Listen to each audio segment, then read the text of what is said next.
Hunter Choi yang baru saja tiba di TKP langsung bertanya kepada salah satu anggota serikatnya terkait proses evakuasi yang sedang berjalan. Anggotanya itu bilang saat ini mereka sedang mengevakuasi orang-orang yang masih berada di dalam gedung. Lalu saat ditanya serikat mana saja yang akan ikut mengeroyok si monster, anggotanya itu bilang para hunter dari serikat White Tiger dan Reaper sedang bergerak untuk join force. Dia pikir oleh karena banyak hunter dari segala penjuru yang sedang berkumpul di TKP, si monster tersebut pasti akan bisa dikalahkan dalam waktu dekat, sehingga serikat hunters sepertinya bisa fokus saja di bagian evakuasi. Sebagai penyintas dari penyerbuan ke Pulau Jeju, Hunter Choi jelas tidak sependapat dengan pemikiran polos anak buahnya itu, karena aura yang dipancarkan oleh si monster bahkan jauh lebih mengerikan dibandingkan dengan auranya Beru saat di Pulau Jeju. Meski begitu, Thomas Andre terlihat masih cukup mampu untuk menghandlenya. Dengan satu pukulannya, sang monark berhasil dikuaplok hingga nyungsep dan terkubur di bawah sebuah tower. Namun itu jelas bukanlah akhir dari pertarungan, karena sang monark langsung bisa bangun lagi dan melancarkan serangan balik dengan sundulannya ke arah Thomas. Tapi bukannya gantian nyungsep akibat terkena sundulannya, Thomas justru langsung memegangi tubuh si monark untuk kemudian meng-smackdown-nya.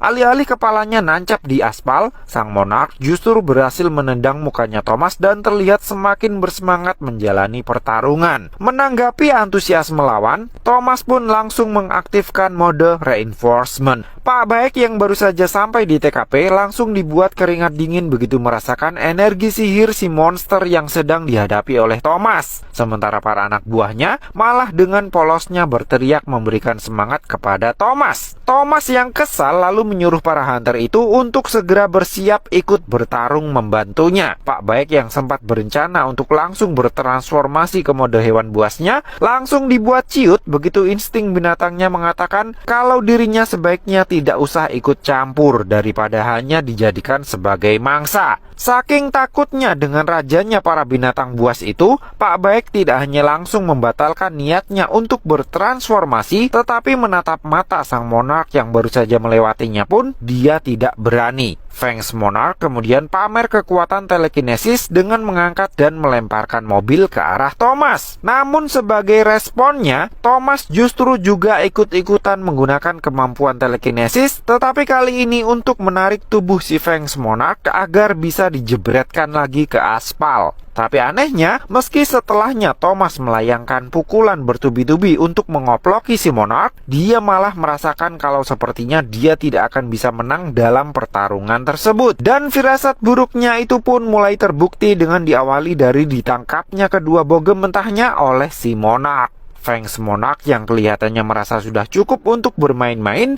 kemudian melakukan transformasi yang membuatnya langsung sadar akan keberadaan semut bayangan Jinwo di dalam bayangannya Thomas. Setelah mengirim si semut pulang ke tempat majikannya, Fangs Monarch yang melihat Thomas sudah bertekuk lutut di hadapannya, langsung berjalan mendekat dan mencengkeram lehernya. Siapa sangka yang dia cengkeram dan hancurkan hanyalah armor kosong belaka. Sementara Thomasnya sendiri tiba-tiba sudah berada di belakang sang monark, memiting lehernya kuat-kuat lalu memelintirnya hingga 360 derajat. Tetapi usaha Thomas itu berakhir sia-sia karena leher Fangs Monarch ternyata seperti leher burung hantu. Thomas yang masih dalam posisi terkejut, mukanya langsung dicengkeram, tubuhnya dibanting ke tanah, lalu dipiting sampai tidak bisa bergerak lagi. Untungnya saat Fangs Monarch berencana memangsa Thomas seperti Hunter Rank B yang di awal tadi, Leonard Nierman langsung menjauhkannya dari tubuh Thomas dengan menggunakan pukulan sihir jarak jauhnya. Meski Thomas Andre saja bisa dia koploki, tetapi Leonard Nierman masih nekat untuk bertarung menantang sang Fangs Monarch. Meski hanya berdiri di depannya Fangs Monarch saja sudah membuatnya gemetaran, tetapi Leonard Nierman tetap menolak ketika disuruh mundur saja oleh Thomas Andre. Leonard mencoba meyakinkan dirinya sendiri kalau mati terhormat lebih baik ketimbang hidup sebagai pecundang. Tapi meski sudah berkali-kali mencoba meyakinkan dirinya sendiri kalau pilihannya itu sudah yang paling tepat, Leonard pada akhirnya mengakui kalau pilihannya itu sudah salah ketika mulut besarnya Fangs Monarch tinggal saencerit lagi menyaplok kepalanya. Untungnya belum sempat Fangs Monarch menyaplok kepala Leonard, kepala Fangs Monarch sudah lebih dulu dicaplok oleh Kaisel. Meskipun sesaat setelah dibawa terbang, Fangs Monarch berhasil melepaskan diri dengan menghancurkan kepalanya sang naga bayang. Nah, saat tubuhnya masih melayang di udara itulah Sung Jinwo tiba-tiba muncul dari langit dan langsung menjebretkan kakinya hingga membuat Fangs Monarch meluncur nyungsep.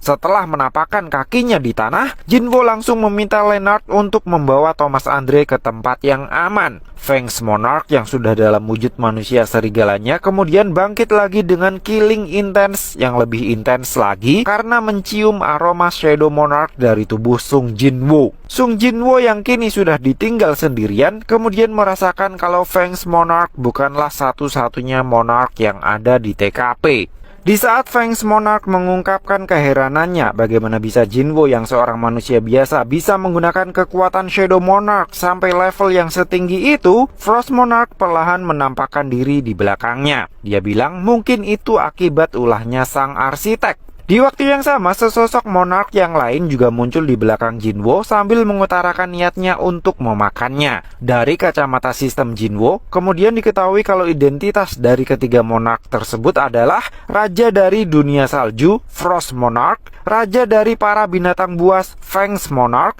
dan Ratu dari para serangga, Plague Monarch. Dan ketika ketiga monark sudah resmi diakui sebagai musuh oleh sistem, sebuah pilar cahaya raksasa turun dari langit menyinari area tempur mereka. Tanpa banyak basa-basi, Jinwo langsung memanggil para tentara bayangannya untuk menyerang. Namun dengan sekali hembusan nafasnya, Frost Monarch berhasil mengurung mereka semua di dalam penjara esnya. Melihat tentara bayangan Jinwo yang terperangkap di dalam es ada yang berjenis semut, Plague Monarch terlihat sedikit menyayangkan atas apa yang sudah Frost Monarch lakukan. Meski begitu, Frost Monarch tampak bodoh amat. Dia malah lebih menyayangkan tindakan Jinwo yang mengirim tentara bayangan untuk menyerang mereka yang dia anggap sebagai tindakan yang merendahkan monark yang lain. Meskipun dia sendiri mengakui kalau Shadow Monarch adalah salah satu yang terkuat di antara mereka. Jinwo yang tangannya sempat terjebak juga di dalam balok es, kemudian langsung menodongkan golok taring naganya ke arah Frost Monarch yang kini menjadi target buruan utamanya. Melihat kemunculan pasukan golem esnya Frost Monarch, Plague Monarch jadi ikut-ikutan membangkitkan pasukan zombinya untuk menyerang Jinwo. Karena yang dibikin zombie adalah mayat manusia, Jinwo terlihat sangat kesal kepadanya. Tapi karena tidak ada pilihan lagi, baik pasukan zombie ataupun golem es semuanya langsung dibabat habis oleh Jinwo. Dan begitu semuanya sudah lewat, Jinwo langsung mengincar Frost Monarch sebagai target utamanya. Namun Fangs Monarch tiba-tiba ikut campur dan langsung menyerangnya dengan taring dan cakarnya. Dia bilang pisau besi yang Jinwo pakai tidak akan bisa melukai tubuhnya. Namun baru sedetik dia ngomong begitu, satu tangannya langsung putus. Untungnya, baru tangannya saja yang putus, Plague Monarch sudah ikut campur menjauhkan Jinwo darinya, sehingga Fangs Monarch punya waktu untuk menyatukan kembali lengannya yang putus tadi. Nah, melihat Jinwo dikeroyok oleh 3 orang monark beserta pasukannya, tanpa disangka-sangka, Beru yang emosi bisa menghancurkan penjara es yang mengurungnya untuk kembali bertarung di sisi sang raja. Setelah sungkem kepada Jinwo ala-ala drakor Saiguk yang biasa dia tonton, Beru langsung beraksi membasmi para zombie yang dikerahkan oleh Plague Monarch. Namun keberadaannya itu tidak terlalu berdampak signifikan karena setelahnya dia langsung dikepret oleh tangan sihirnya Plague Monarch. Paduka raja yang ingin dia lindungi pun juga bernasib sama. Parahnya lagi saat masih terkapar di reruntuhan, Frost Monarch langsung menghujaninya dengan ribuan atau mungkin jutaan tombak es dari langit. Tapi bukan Jinwo namanya kalau dalam kondisi kepepet semacam itu, dia tidak bisa membalikkan keadaan. Meski tombak esnya Frost Monarch lebih banyak, tapi satu daggernya Jinwo lah yang justru berhasil menancap menembus dadanya Frost Monarch. Melihat Frost Monarch yang tidak muntah darah dan malah berusaha mencabut sendiri dagger yang menembus jantungnya, Jinwo yang yakin kalau serangannya itu masih belum cukup untuk membuatnya mati, langsung melesat ke arah Frost Monarch untuk mencincangnya secara langsung. Namun sepertinya kali ini Jinwo sudah masuk jebakan Batman, karena begitu dirinya meluncur, di tengah jalan dia langsung diintersep oleh Fangs Monarch lagi. Satu tebasan golok taringnya Fangs Monarch pun berhasil menyayat mulus di punggungnya Jinwo. Beru yang melihat kejadian itu hanya bisa memaku, karena kini dirinya sudah berada di bawah cengkeraman Plague Monarch, ibu dari segala makhluk serangga. Meski begitu, sebagai jenderal utama, Beru ternyata cukup mampu untuk meledakkan semangat prajurit bayangan yang lain, sehingga satu persatu para jenderal yang lain mulai bisa keluar dari penjara esnya Frost Monarch, dimulai dari Grid, Igris, Tusk, hingga Iron. Meski sempat terkejut melihat ketangguhan para jenderal bayangannya Jinwo, Frost Monarch rupanya masih cukup optimis karena luka di tubuh Jinwo kelihatannya sudah lumayan parah. Tidak tahu saja dia kalau Jinwo punya kemampuan recovery yang gila berkat efek panjang umur dari Kandiaru yang agung. Di New York, di London, di Shanghai, di Paris, dan di berbagai kota di seluruh dunia, semuanya sedang menyaksikan siaran langsung pertarungan maut antara Sung Jinwo versus 3 monark sekaligus. Di TKP, Leonard Nierman mendeskripsikan pertarungan itu kepada Thomas Andre sebagai bencana kiamat di depan mata. Sementara Pak Baek hanya bisa bengong dari kejauhan. Sejak awal dia memang sudah curiga kalau Jinwo adalah tipikal hunter yang bisa terus berkembang. Namun dia sama sekali tidak menyangka kalau Jinwo bisa berkembang sampai sekuat yang sekarang dalam waktu yang terbilang sangat singkat. Di medan pertempuran sendiri, tampak Igris dan Iron melakukan tag team melawan Fangs Monarch. Grid dan Tusk menghandle Frost Monarch, sementara Beru featuring Sung Jinwo menggilir Plague Monarch. Agak jauh dari tempat kejadian perkara, Lim Taegyu dari Serikat Reaper terlihat sudah berada di posisinya sebagai sniper, menunggu momen yang tepat untuk menembak. 30 menit sebelumnya, para top hunter tipe assassin dari Serikat Reaper berpencar mencari posisi di berbagai sudut kota. Rencananya, jika ada kesempatan, mereka akan menembak target secara bersamaan untuk membantu main karakter. Tapi setelah melihat seperti apa target mereka, para assassin tersebut sepertinya mulai berpikir ulang. Mau serangan mereka mengenai target atau tidak, mereka semua sepertinya tetap akan mati. Karena bahkan hunter sekelas Thomas Andre sekalipun gagal untuk menghentikan mereka. Di saat sedang bimbang itulah, ayahnya Jinwo tiba-tiba muncul menepuk pundaknya dan menyuruhnya untuk tidak usah ikut campur. Faktanya tidak ada satupun hunter yang datang ke TKP yang merasa layak untuk join dalam pertarungan tersebut. Mereka hanya bisa menunggu sampai pertarungan tersebut berakhir, yang sepertinya akan terrealisasi dalam waktu dekat karena Jinwo yang sudah terbukti kebal racun berhasil menangkap Plague Monarch dengan skill authority-nya untuk kemudian mencincangnya dengan skill mutilasi. Monarch paling seksi yang ternyata bernama asli Queresha itu pun akhirnya berhasil dikirim mudik ke alam baka. Melihat bagaimana Queresha bisa dikalahkan oleh Jinwo, Frost Monarch jelas sangat terkejut. Apalagi di matanya, Jinwo masih dianggap belum bisa mengendalikan secara penuh kekuatannya Shadow Monarch. Rasa optimis yang dia tunjukkan sejak pertarungan dimulai pun seolah terkesan mulai memudar. Namun Fangs Monarch mencoba memprovokasinya lagi dengan mengatakan kalau Jinwo saat ini terlihat sudah mulai kecapean. Sambil mencengkeram lehernya Beru, Fangs Monarch yakin alasan Jinwo masih mengandalkan ksatria bayangannya adalah karena dia masih belum sempurna, dan Monarch yang masih setengah-setengah tidak akan bisa mengalahkan Monarch yang sudah 100%. Nah, hawa keberadaan Beru yang semakin melemah bisa dirasakan oleh Jinwo. Namun anehnya, saat dia ingin menarik Beru kembali ke dalam bayangannya lagi, sistem menolaknya. Alhasil, Jinwo langsung turun tangan sendiri menyerang Fangs Monarch agar Beru jangan sampai menghilang sepenuhnya. Setelah itu, Frost Monarch yang sudah mendapatkan kembali rasa percaya dirinya, terlihat mulai ingin all out dengan bertransformasi ke wujud terkuatnya. Frost Monarch yang pikirannya sudah kembali jernih, kemudian punya ide untuk menyiksa semua tentara bayangannya Jinwo yang saat ini sudah terkurung di dalam penjara esnya dengan tujuan untuk menguras energi sihirnya Jinwo. Tentara bayangan yang seharusnya menjadi senjata andalannya Jinwo kini justru berubah menjadi parasit yang terus menguras energi sihirnya. Dalam kondisi yang sudah semakin tidak menguntungkan bagi Jinwo itu, Frost Monarch mulai melancarkan serangan demi serangan secara bertubi-tubi. Meski begitu, Jinwo terlihat masih bisa menghandlenya dengan baik, meskipun ada 1-2 serangannya Frost Monarch yang berhasil mengenainya. Jinwo bahkan bisa melihat setiap gerakan dari serangan yang Frost Monarch lancarkan, hingga akhirnya dia melihat ada celah untuk menghabisinya. Namun ternyata lagi-lagi itu hanyalah jebakan Batman. Saat Jinwo akan menusuk Frost Monarch dari belakang, Fangs Monarch lebih dulu menculak tubuhnya Jinwo dengan kelima cakarnya dari titik butanya. Semua hunter yang ada di TKP pun langsung shock menyaksikan pemandangan semengerikan itu. Oleh karena kedua kakinya Jinwo juga sudah dikunci dengan sihir esnya Frost Monarch, pergerakan lincah yang selama ini selalu menjadi andalannya Jinwo pun sudah tidak bisa digunakan lagi. Dan Jinwo kini sudah berada di ambang kematiannya. Kedua golok pembunuh naganya Jinwo tergeletak di tanah yang bersimbah darah. Cakar besar dan tajamnya Fangs Monarch terlihat menembus tubuh Jinwo yang kini sudah mati langkah. Frost Monarch yang ingin mengetes seberapa hebat ilmu kebalnya Jinwo pun ikut-ikutan menusuk dadanya Jinwo dengan goloknya sendiri. Lalu dengan bangga dia menyimpulkan sendiri kalau riwayat Jinwo sekarang sudah tamat karena dia hanyalah seorang monarch yang masih belum sempurna. Untuk menambah kepuasannya, Frost Monarch lalu mengutarakan rencananya untuk membuang tubuh Jinwo ke kawah gunung berapi serta membanjiri sungai-sungai dengan darahnya saat tiba waktunya pasukan para monarch menginjakan kakinya di bumi. Dan khusus untuk semua rakyat Korea, dia akan membekukan mereka semua untuk memastikan agar penderitaan mereka tidak akan pernah berakhir. Nah, sembari mendengarkan Frost Monarch memproklamasikan pidato kemenangannya, kita bisa melihat ketua Woo Jin-chul, Jin-ah dan ibunya, serta Cha Hae-in hanya bisa shock berat berusaha menerima kenyataan. Meski semangatnya masih belum mati sedikit pun, tetapi sistem akhirnya mengkonfirmasi kalau nyawa Jinwo sudah mencapai angka 0. Jinwo akhirnya benar-benar tewas. Dan kematiannya itu membuatnya mencapai syarat yang dibutuhkan untuk bisa mengaktifkan pasif skill yang tidak diketahui. Jinwo pun kembali terbangun di atas ranjang rumah sakit tempatnya pertama kali sadar setelah selamat dari dungeon ganda.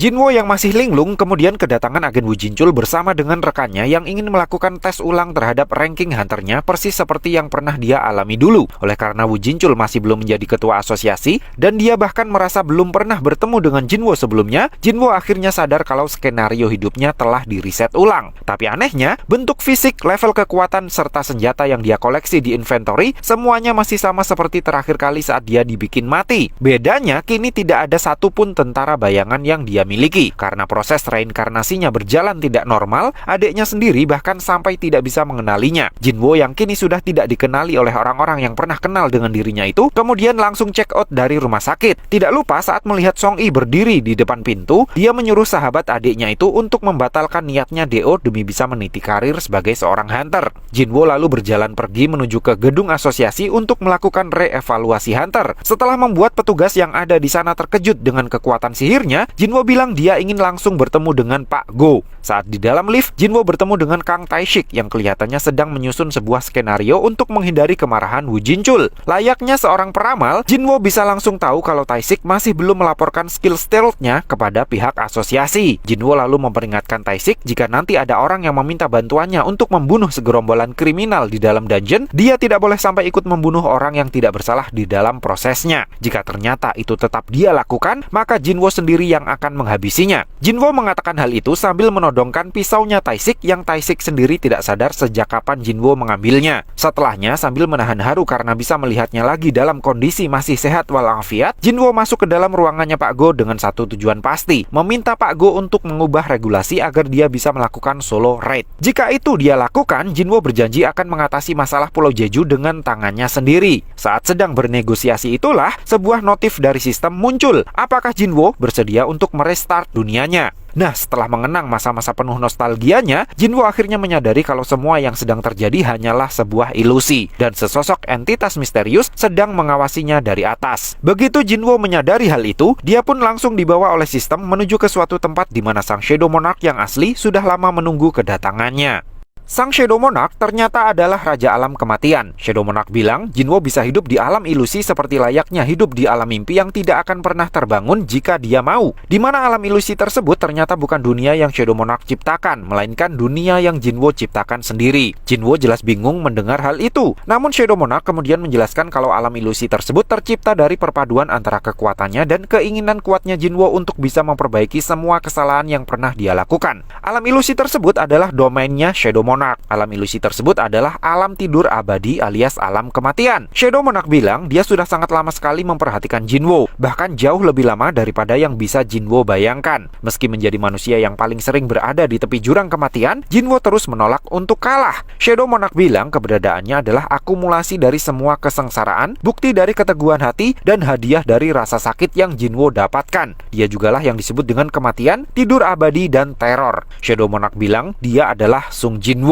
Jinwo bisa bebas melakukan apapun sesuka hatinya selama berada di dalam domainnya. Meski wilayahnya hanya terbatas di dalam domain, Jinwo punya kemampuan sebagai sang pencipta, sang penghancur, dan sang pengubah dunia. Dialah sang maha kuasa. Setelah Jinwo bisa menerima kalau dirinya punya kekuatan yang sama dengan Shadow Monarch kemudian menceritakan sejarah awal dan akhir alam semesta kepadanya. Di waktu yang sama di bumi, Fangs Monarch sudah 100% yakin kalau Jinwo sudah tidak bernafas lagi. Pak Baek dan Leonard Nirman sepertinya juga sudah menyadari kalau hawa keberadaan Jinwo sudah menghilang, yang mana hal itu membuatnya yakin kalau sekarang sudah tidak ada lagi orang yang mampu menghentikan para monster itu. Sementara itu di atap gedung, Lim Taegyu yang merasa menyesal sudah mendengarkan perkataan ayahnya Jinwo untuk tidak ikut campur, akhirnya memutuskan untuk memerintahkan semua snipernya serentak mengarahkan serangan ke arah Frost Monarch. Namun belum sempat hal itu terrealisasi, sesuatu yang bikin merinding terjadi. Blackheart yang ada di dalam tubuh Jinwo kembali berdetak kencang. Frost Monarch dan Fangs Monarch yang curiga kalau kematian Jinwo justru akan menjadi jalan bagi kembalinya Shadow Monarch, seketika langsung bergegas menyerang Jinwo untuk mencegah agar hal itu jangan sampai terjadi. Saat itulah setali 3 uang, ayahnya Jinwo datang dan langsung menendang Fangs Monarch yang sekaligus membuat tubuh Frost Monarch ikut terlempar jauh bersamanya. Ayah Jinwo bilang, mulai sekarang dia akan mencegah siapapun mendekati anaknya itu.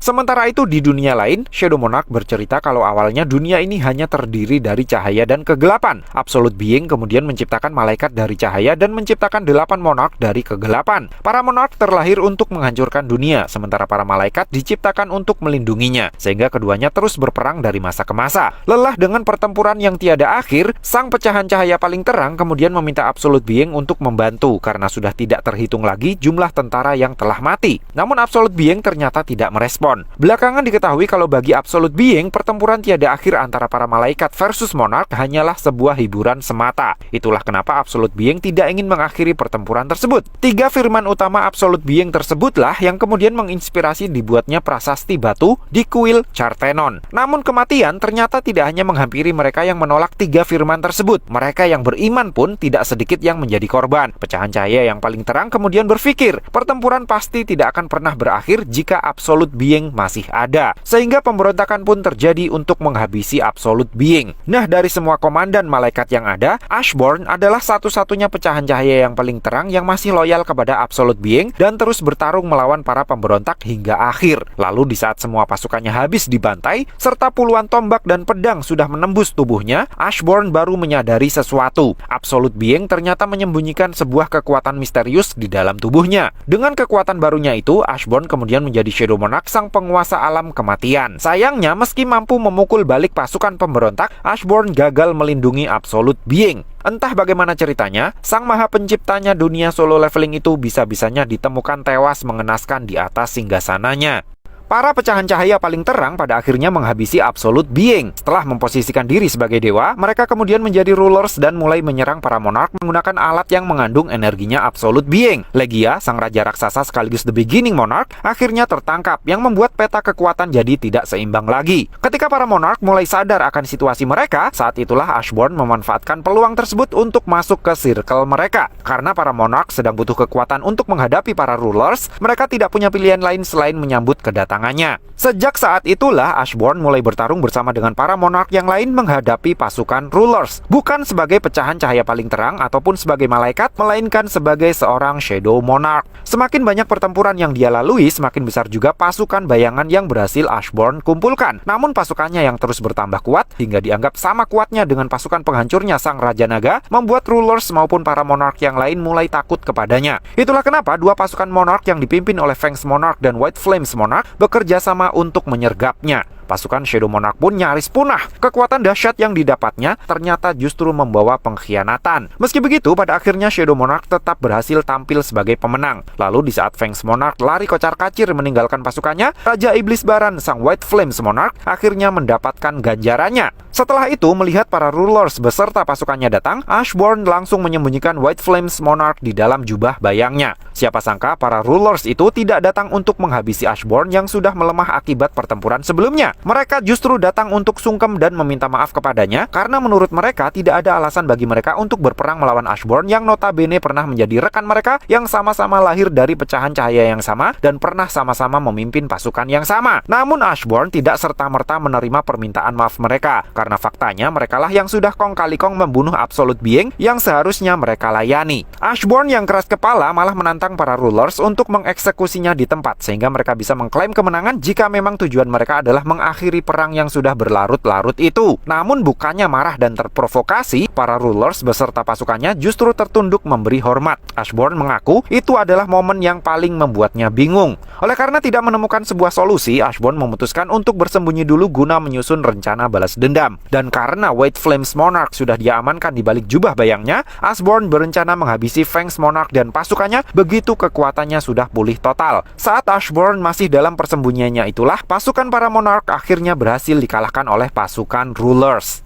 Ketika dirinya muncul lagi untuk menemui para monark yang kabur di celah antar dimensi, Sang Raja Naga tahu kalau sekaranglah saatnya untuk memulai rencana balas dendam. Makanya dia melarang para monark untuk saling bertarung dan meminta mereka semua untuk menyambut kedatangan Ashborn. Mereka kemudian mencari dunia yang berada jauh di luar jangkauan para rulers untuk membangun sebuah pasukan yang tidak lain adalah bumi. Kedatangan monark di bumi adalah sesuatu yang belum pernah terjadi sebelumnya, sehingga kepunahan tidak bisa terhindarkan lagi. Jinwo kemudian diajak masuk kembali ke sebuah kota yang berada di dalam Demon Castle yang ternyata itu bukanlah gambaran masa depan, melainkan memori dari masa lalunya Ashborn. Kata Ashborn, takdir monark memang membawa kehancuran dan takdir rulers adalah menjaga keberlangsungan dunia setelah kematian Absolute Being. Sehingga setelah berhasil melacak pergerakan para monark, mereka segera mengirim pasukannya. Namun ketika sampai di TKP, semuanya sudah keburu hancur duluan. Para rulers yang emosi karena gagal mencegah kehancuran yang disebabkan oleh para monark, kemudian menggunakan sebuah artefak terlarang yang memiliki kekuatan Absolute Being yang disebut dengan Cup of Reincarnation yang memiliki kemampuan untuk meriset ulang waktu 10 tahun ke belakang. Para rulers melakukan berbagai upaya untuk melindungi dunia, tetapi bumi terlalu lemah untuk digunakan sebagai medan perang melawan para monark. Dunia yang tidak memiliki energi sihir pasti tetap akan hancur, baik monark yang menang ataupun rulers yang menjadi pemenangnya. Para rulers yang sadar kalau mereka tidak mungkin bisa menyelamatkan semuanya, kemudian mengambil kebijakan berat untuk menyelamatkan sebagiannya saja sehingga kehidupan di bumi masih akan bisa terus berlanjut. Itulah alasan dari lahirnya para Awakeners yang kemudian disebut sebagai para Hunter sejak 10 tahunan yang lalu. Mendengar hal itu, Jinwo akhirnya tahu kalau dunia sebenarnya sudah mengalami kiamat berkali-kali. Dan para monark ternyata akan terus mengusahakan itu agar terjadi lagi dan lagi sampai Cup of Reincarnation kehabisan dayanya. Jinwo terlihat langsung kaget mendengarnya. Siapa sangka artefak buatan Absolute Being pun punya batasan pemakaian juga. Namun kata Ashborn itu sangatlah wajar. Semua kekuatan pasti punya batasannya. Absolute Being saja bisa terbunuh oleh makhluk ciptaannya sendiri, seperti halnya manusia yang bisa terbunuh oleh benda ciptaannya mereka. Nah, karena terinspirasi oleh cara rulers memperkuat bumi dengan meminjamkan kekuatan mereka kepada manusia serta menanamkan energi sihir ke bumi dengan mengirimkan para monster untuk manusia bunuh, para monark meminjam tubuh para manusia agar bisa turun ke bumi dan mendatangkan bala tentara mereka lebih cepat daripada yang rulers perkirakan. Mereka berencana menggunakan energi sihir yang sudah ditanamkan oleh para rulers untuk menjadikan bumi sebagai jebakan Batman super besar bagi mereka demi bisa memusnahkan seluruh pasukan rulers dalam sekali tabok. Oleh karena para monark memiliki kekuatan yang luar biasa besar, mereka butuh wadah manusia yang sangat kuat untuk mereka rasuki. Itulah kenapa Destruction Monarch dan Shadow Monarch kesulitan mendapatkan wadah karena saking besarnya kekuatan keduanya. Saat itulah seorang penyihir yang bekerja di bawah ketek salah satu monark mendatanginya dengan sebuah rencana agar bisa mendapatkan wadah manusia yang tepat. Sebagai imbalannya, penyihir yang kemudian menyebut dirinya sebagai arsitek itu meminta untuk diberikan keabadian. Namun tidak ada satupun makhluk hidup yang bisa menjadi wadah bagi kematian yang sesuai dengan passing grade yang si arsitek rancang. Hingga sesosok manusia yang karakteristiknya justru benar-benar bertolak belakang dengan standarnya si arsitek muncul dan menarik perhatian Ashborn. Dialah Sung Jinwo, seseorang yang sangat lemah yang sering berada di tepi jurang kematian tetapi selalu berhasil menyelamatkan diri. Meski si arsitek menentangnya, Ashborn memutuskan untuk memilih Jinwo. Jinwo kemudian bilang meski dirinya sudah berhasil melahap sistem yang si arsitek rancang, tetapi dia tidak yakin akan mampu menampung semua kekuatannya Shadow Monarch. Ashborn kemudian bilang sistem yang dibuat oleh si arsitek dirancang untuk membuat Jinwo bisa beradaptasi dengan kekuatan Shadow Monarch dengan cara-cara yang familiar bagi manusia, yaitu rekreasi dan permainan. Berkat sistem tersebut, tubuh Jinwo sedikit demi sedikit bisa beradaptasi dengan kekuatan Shadow Monarch. Itulah kenapa sistem tersebut mirip dengan video games dan Jinwo disebut sebagai player. Namun Jinwo masih tidak habis pikir, kenapa pada akhirnya Ashborn malah mengkhianati si arsitek. Menurut pengakuan Ashborn, dirinya dihadapkan pada dua fakta, permohonan maaf dari para rulers versus pengkhianatan oleh Monarch. Sehingga sangat jelas sekali keputusan apa yang seharusnya dia ambil. Terlebih lagi ada banyak sekali kebahagiaan yang Ashburn rasakan saat menghabiskan waktunya bersama dengan Jinwoo. Dan mungkin karena dia tidak ingin kehilangan Jinwoo, pada akhirnya dirinya malah ngeblend dengannya. Sehingga rasanya akan jadi aneh jika kekuatan Shadow Monarch hanya akan menjadi milik salah satu dari mereka. Lalu sampailah pada penawaran terakhirnya kepada Jinwoo. Apakah Jinwoo akan memilih untuk hidup damai dan bahagia menjadi dewa di alam kematian, atau kembali ke dunia nyata untuk kembali berperang? Sebelum menentukan jawabannya, Jinwoo bertanya kepada Ashburn untuk yang terakhir kalinya, jika memang sudah tidak minat lagi berperang melawan para rulers, kenapa Ashburn malah memutuskan untuk kabur ke dimensi lain dan bergabung dengan para monarch? Jawaban Ashburn pun sangat simpel. Dia bilang karena sudah tidak ada lagi tempat bagi dirinya di sana. Jinwoo pun pada akhirnya memutuskan untuk memilih kembali berperang karena dia juga merasa kalau tidak ada tempat baginya di alam kematian. Dengan begini, Jinwoo sekarang sudah resmi menjadi Shadow Monarch seutuhnya dan terlahir kembali dari kematian sebagai sebuah entitas yang abadi.